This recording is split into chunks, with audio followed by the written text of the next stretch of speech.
오늘 본문은 앞부분은 나는 하나님 앞에 참 무죄하다.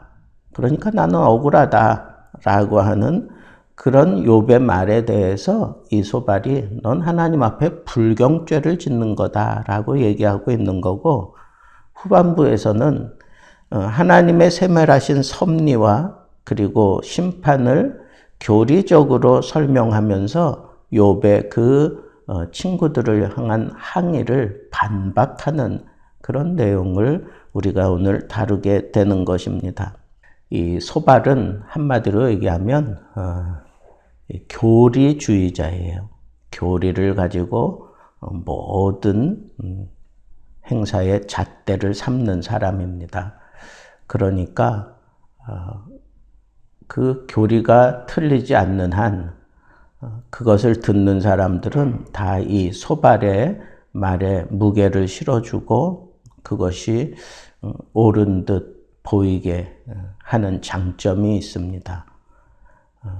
이단이 찾아와서 뭐 이러니 저러니 얘기할 때 교리적으로 그것을 대처해가며 무엇이 잘못됐고 무엇이 옳다라고 하는 것을 분명하게 가려낼 줄 아는 그런 목회자들이 있는 교회에는 이단들이 함부로 들어오지도 못하고 들어와서 뿌리 내릴 수가 없습니다.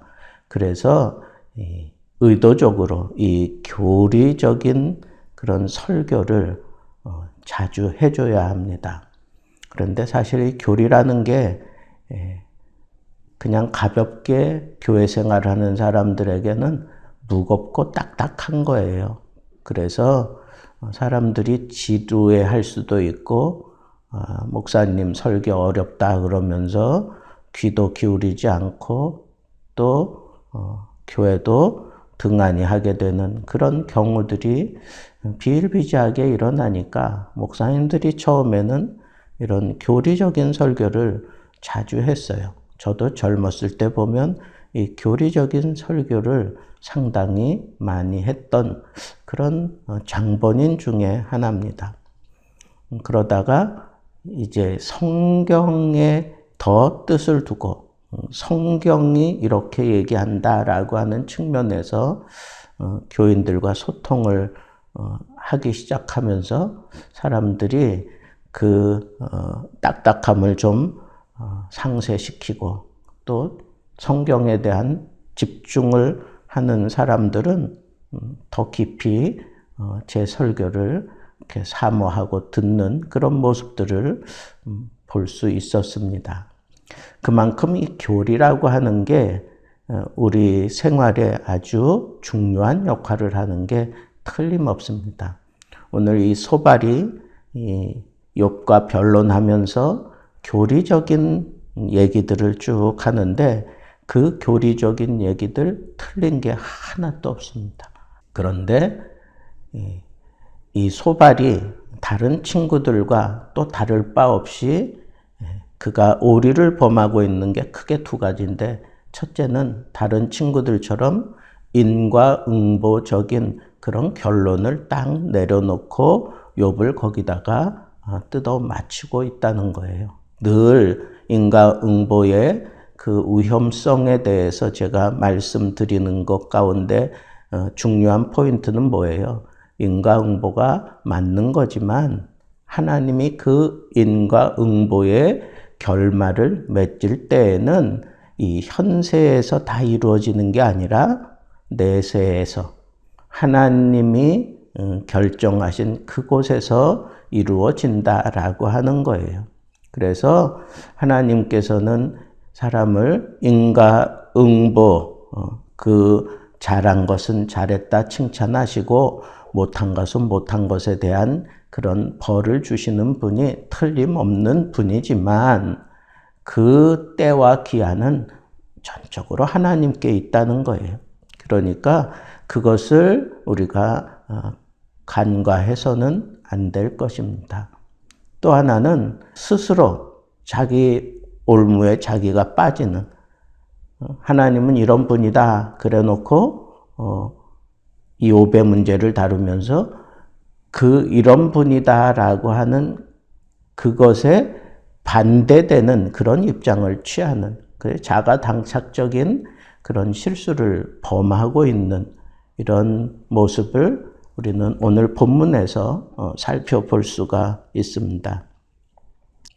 그런데 이 소발이 얘기하는 그런 내용들이 교리적으로 보면 참 다 맞아요.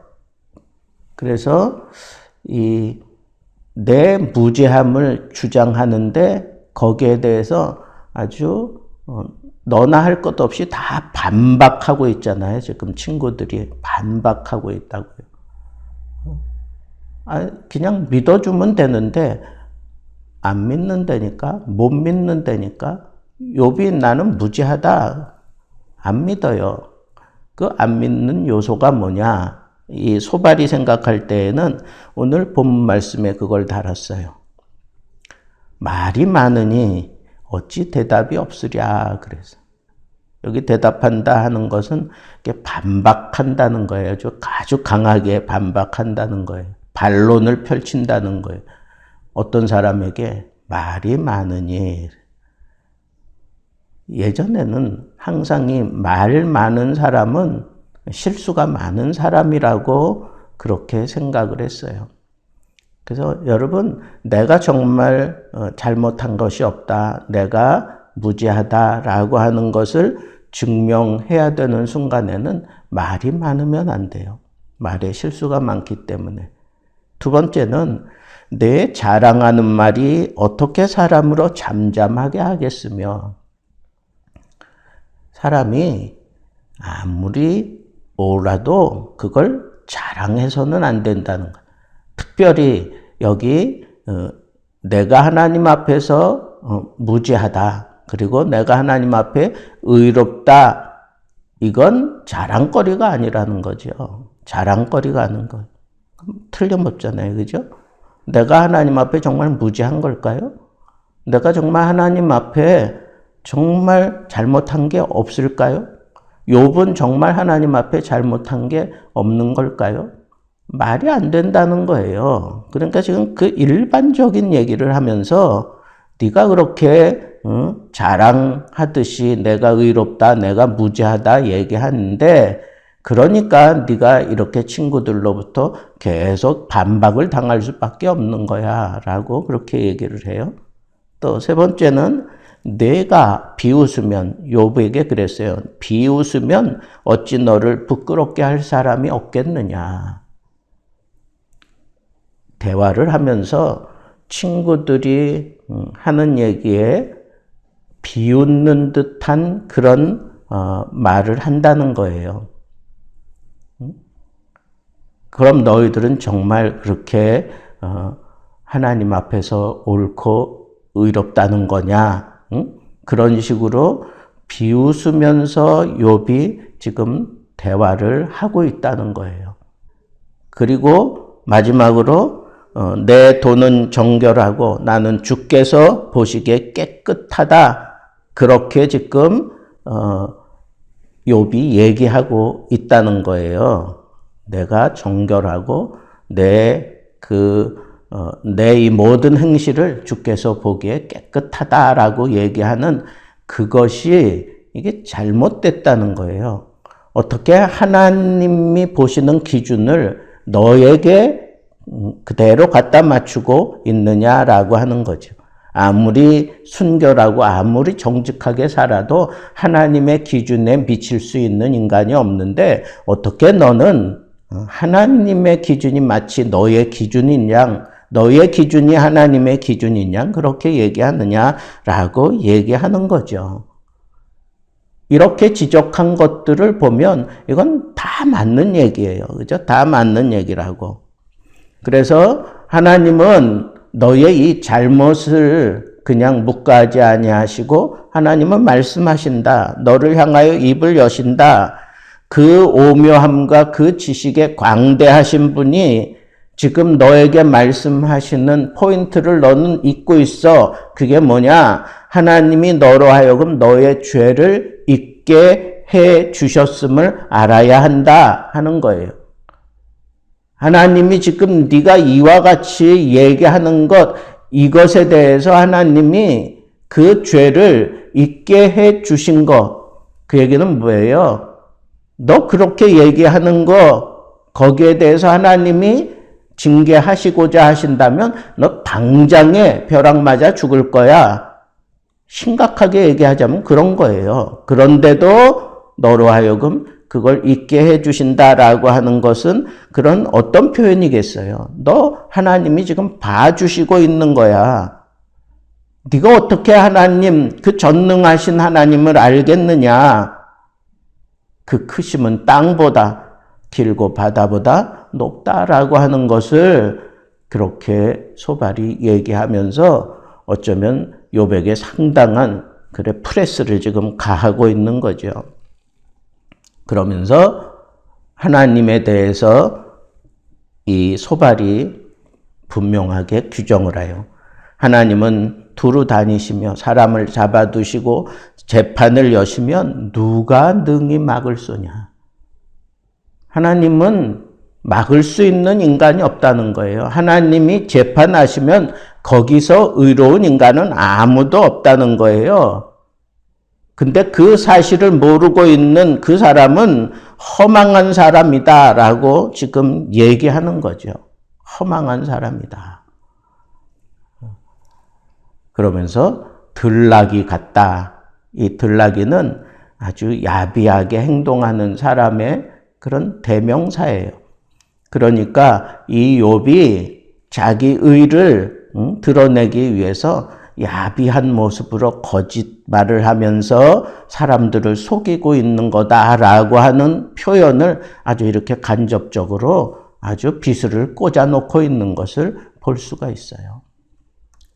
오늘 본문을 제가 들여다보면서 한쪽 가슴으로 좀 서늘했던 게 뭐냐 하면 이 교리적인 사람이 이 죄를 정지하려고 들 때에는 정말 사람의 가슴에 비수를 꽂을 수 있겠구나라고 하는 그런 생각을 하게 되었습니다. 또 마치 내가 의로운 재판장이나 된 것냥 아니면 마치 의로운 하나님 편에 서 있는 것이냐 그렇게 씩씩거리면서 이 교리를 가지고 사람들의 가슴에 난도질을 하는 것, 그런 모습을 보일 수 있는 게 이 교리주의자들의 아주 심각한 문제구나라고 하는 것을 우리 깨달아야 합니다. 여러분, 사람들이 내 말을 믿지 않고 내 결백을 믿지 못하게 되는 이유는 이렇게 몇 가지 얘기를 했어요. 그죠? 말이 많고 자랑하고 그리고 또 심각하게 그 하나님이나 된 것처럼 나는 결백하다라고 그렇게 얘기하고 이런 것들이 그런 것들이 사람으로 하여금 믿지 못하게 만드는 그런 요소들이 되니까 우리는 세상을 살면서 적어도 나의 진실함을 통해서 사람들에게 인정받고 사람들에게 우리가 복음을 전한다고 생각할 때 이렇게 어떤 부분들에 대해서 너무 말이 많아서는 안 되겠다. 그죠? 그리고 자랑이 거기 섞여서도 안 되겠고 또 상대방을 비웃으면 안 됩니다. 더군다나 하나님 앞에서 나는 참 무죄하다, 정결하다라고 하는 그런 입장을 취하면 상대방은 그 누구도 그 말에 신뢰를 하지 않는다는 거예요. 이 진리를 우리가 터득함과 동시에 또 한 가지 우리가 붙잡아야 될 것은 이렇게 교리적으로 내가 아무리 옳고 내가 내 생각이 아무리 옳아도 그것을 그 사람에게 각인시키기 위해서 이런 심각한 표현들을 하는 것은 정말 그 사람을 2번 죽이는 결과를 가져온다는 거예요. 아무리 옳아도 여러분 사실을 그렇게 심각하게 표현하면서 그 사람의 마음에 상처를 주고 비수를 찔러대는 것은 그건 절대로 옳은 일이 아닙니다. 절대로 하나님이 가볍게 보시지 않는 것입니다. 내가 교리적으로 온전하고 교리적으로 확신하고 있을 때에 정말 조심해야 될 것, 그 사람의 잘못이 다 내 눈에 들어왔을 때 그 사람을 옳은 길로 인도하는 것이 과연 내가 말을 해서 그 사람을 설득시켜야 하는 건지, 아니면 그냥 묵묵하게 기다려줘야 하는 건지, 아니면 그 사람의 행동에 주의하면서 그 사람과 함께 이 모든 문제들을 같이 겪어가면서 그 아픔을 나눠야 하는 건지, 이런 것들을 두루두루 생각해야 되는데, 이 교리에 익숙한 사람일수록 눈이 거기에 빨리 열리기 때문에 그냥 즉각적으로 반응이 나오는 거예요. 여러분 정말 조심해야 돼요. 우리 예수 믿는 사람들이 그런 것 같아요. 이 세상 사람들과 이렇게 사노라면 이 세상 사람들 우리 입장에서 볼 때는 참 하나님 앞에 옳지 못하고 그리고 바른 길을 가지 못하는 것 같이 보이잖아요. 그래서 그 사람을 우리가 속으로 비웃을 수 있고 그 사람의 얘기에 우리 기울여 주지 않고 그 사람의 어떤 잘못을 얘기해야 되는 순간이 오면 뭐 칼 나간다, 총 나간다 그러면서 막 휘두르잖아요. 그게 우리 예수 믿는 사람들의 참 안 좋은 그런 모습이에요. 틀린 얘기하는 거 아닌데, 옳은 얘기하는 건데. 그래서 여러분, 우리가 정말 예수 복음에 걸맞게 생활하는 것은 말을 많이 하지 말 것이며, 자랑하면서 나를 우위에 두려고 하지도 말 것이고, 그리고 비웃지도 말고, 그리고 내가 마치 하나님이나 된 것양 그렇게 사람들을 그렇게 다루지 말아야 합니다. 그냥 내가 정말 옳다라고 생각하면 그건 하나님께 맡기세요. 심판하고 이러는 건 모두 다 하나님께 맡기고 그냥 그들의 영혼을 생각하며 불쌍히 여기고 긍휼히 여기는 마음을 가지면 되지, 이거 내가 뭐 다 해결하려고 드는 그런 모습으로 우리 살아서는 안 된다 하는 겁니다. 그래서 오늘 말씀을 통해서 우리 마음속에 꼭 명심해야 될 것은 정말 하나님 앞에서 내가 의로운 삶을 사는 게 무엇이고 세상 사람들이 나를 믿어주게 만드는 것이 무엇일까? 교리적으로 내가 온전한 것인가? 아니면 그저 묵묵하게 참아 기다리는 것인가? 이 무게를 생각하면서 여러분들의 삶이 조금 더 넉넉하고 풍성했으면 정말 좋겠습니다. 이 말씀대로 여러분들을 통해서 그리스도의 사랑의 무게가 묵직하게 느껴질 수 있는 그런 모습으로 살아갈 수 있게 되기를 우리 주님의 이름으로 축복합니다.